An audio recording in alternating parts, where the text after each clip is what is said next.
members who wish to speak. Seeing the Honourable President of Treasury Board and Minister of Finance. Thank you, Mr. Speaker. It is a distinct honor to speak in this assembly today as the representative for the Grande Prairie-Wapiti constituency. First of all, I would like to congratulate you on your election by our peers to this position, your attention to upholding the great traditions, privileges, and burdens of this House, which are foundational to our democracy, and your commitment to ensure an orderly and dignified process to our collective deliberations are of great service to Albertans. I would also like to thank Her Honour Lieutenant Governor for her delivery of the throne speech on May 22nd. The throne speech was a true message of hope to all Albertans and a notice to the rest of Canada that we are taking back our voice in this confederation. I would also like to acknowledge the strong elected leaders that have represented my region in the past and to whom I look for inspiration and example. Wayne Drysdale, our most recent MLA, serving our community and this chamber for the past 11 years, has set a high bar in representing the constituents of Grande Prairie-Wapiti. His availability to constituents was exceptional and nonpartisan and distinguished him as a true public servant. He has been, on a personal level, a generous mentor. Past cabinet ministers such as Walter Paskowski, Everett MacDonald, and Marvin Moore also hail from my area, and I'm keenly aware of the legacy of the strong, principled leaders to whose names I now humbly add my own.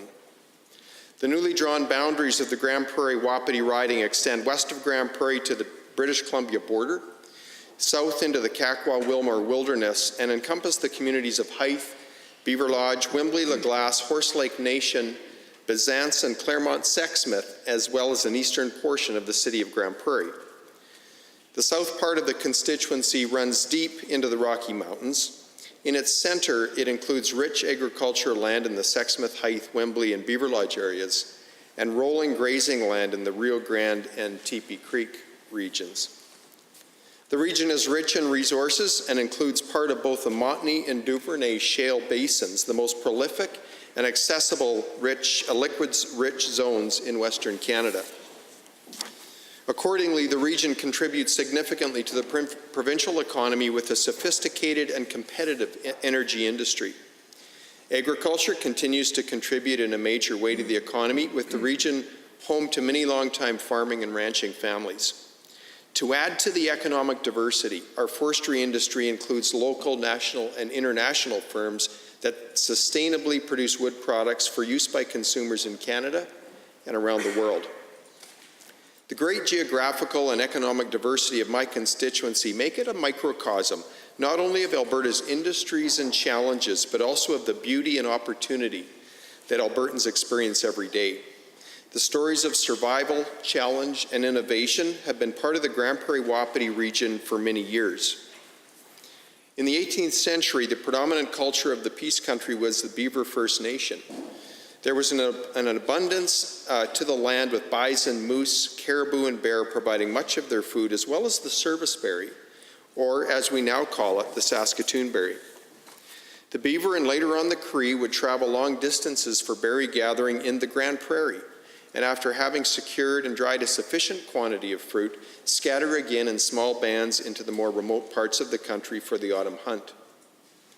While the land was generous, it could also be harsh, with long, cold winters bringing with them the threat of starvation. By 1793, bands of Beaver and Cree were making regular excursions to fur trading posts to exchange furs for European items that would help them survive and continue to hunt and trap. The fur trade grew to include the Métis coming from the east, which led to a number of Métis settlements, such as Lake Saskatoon and Flying Shot Lake.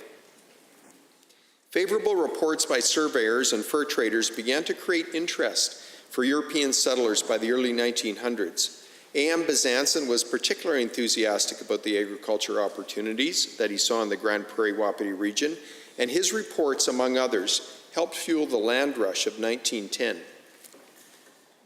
Getting up to this rich new land was a challenge, not for the weak of mind or heart. Homesteaders came from the east through the Peace River and Slave Lake route, or up through the Edson Trail. The bull outfit that came up with 6 new teams of oxen made their way into the region in 1910 and settled in the Beaver Lodge area with names that are still part of our community to this day, such as Godden, Shirk, and Lossing among them. In another timeless struggle, getting our rich resources out of the Peace Country to ocean ports to the west was a topic of much discussion in the early 1900s. In 1936, concerned about the high freight costs for shipping grain, a Métis settler named Alex Monkman led an incredible effort to cut a road southwest of Beaver Lodge through a mountain pass that he found while trapping one winter to connect to the road system near Prince George in the British Columbia interior. Initial volunteer progress on the trail led to a vigorous solicitation of funds for the cause. And as government funds were not available, residents raised funds from the community in a variety of ways and at great sacrifice. Local crews worked by hand with rudimentary equipment and made remarkable progress cutting a primitive road in the wilderness. At one point in the effort, in an attempt to prove the viability of the route to governments, an adventurous few toiled ahead on a pack trail to get a Model T through the entire pass. While the car made it to the Pacific side of the Great Divide, the effort failed as winter set in early, leaving the group fighting for survival as they made their way out on foot. The project came to an end when in the fall of 1939, war broke out in Europe, and the young men of the Grande Prairie flocked to join the Canadian forces as they had done in World War I. With that, the dream of the Monkman Pass died. The effort to build the road through the Rockies against all odds and without government support became a thing of legend in the area and is a testament to the vision, resourcefulness, and resiliency of early residents.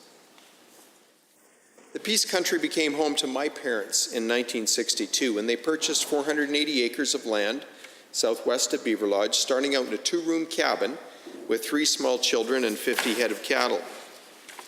They were able to provide for their growing family because of the strong and diverse economy, starting in agriculture, supplementing through the forest industry, and in later years expanding into the oil and gas sector. Mr. Speaker, that is why Bill number 1, the Carbon Tax Repeal Act, has been so welcome in my constituency.